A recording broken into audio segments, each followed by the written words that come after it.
des fois les réals ou les directeurs de casting vont hésiter entre deux personnes pour un rôle, ils vont regarder les réseaux sociaux des gens. Les réseaux sociaux, un bon moyen pour se faire connaître quand on est un acteur qui se lance. Alors on connaît la voie classique, le cours de théâtre, le conservatoire et le diplôme. Et l'autre moyen, c'est le casting sauvage. Se faire repérer par un directeur de casting dans la rue, dans un cours de théâtre, dans une école. Et aujourd'hui, pour les jeunes acteurs, les réseaux sociaux permettent de se faire connaître. C'est ce qui s'est passé pour Bilal El Atribi.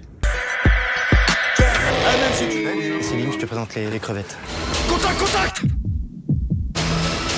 Je dirais que la première expérience qui m'a donné quand même une certaine visibilité, c'est la web-série Hors Noir, qui était sur YouTube en fait, et qui a vraiment bien fonctionné, avec des épisodes qui faisaient le million de vues. Et du coup, c'est vrai que ça m'a déjà donné une petite légitimité en tant que comédien.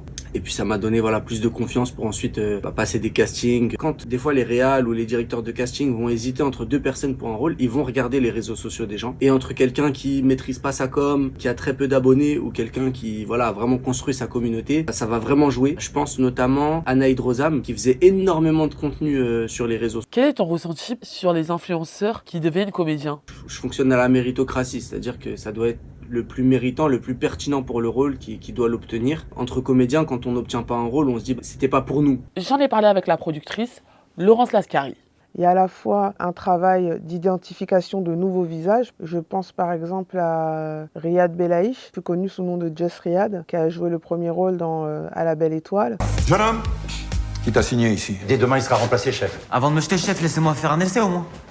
Et lui, c'est vrai qu'il venait du web. Je l'ai proposé au réalisateur et au directeur de casting. On a fait en sorte de lui faire un essai. Et malgré les réticences qu'il pouvait y avoir en se disant oui, mais c'est pas un vrai acteur, il n'a pas fait de formation de comédien, etc. Lui, c'était un acteur né en fait. Donc il n'avait peut-être pas suivi de cours de formation, mais sur un rôle qui n'était pas un rôle où on l'attendait, puisque c'est un rôle aussi qui est profondément dramatique. Il y avait toute une palette d'émotions à servir. Et du côté des réalisateurs et des boîtes de production, dénicher des talents via les réseaux sociaux, c'est ce qui se fait de plus en plus. Je dirais que vraiment l'espace démocratique pour se mettre en avant, pour se faire repérer, c'est les réseaux sociaux. C'est plus intéressant de communiquer par ce qu'on sait faire, de se faire repérer, plutôt que de démarcher comme un VRP, de faire du porte-à-porte. Et je trouve que ça permet aussi de rétablir une certaine égalité des chances, puisque tout le monde n'a pas l'opportunité soit de se payer un cours ou même d'avoir le temps pour pouvoir faire un stage ou autre. Le web, les nouveaux médias permettent de repérer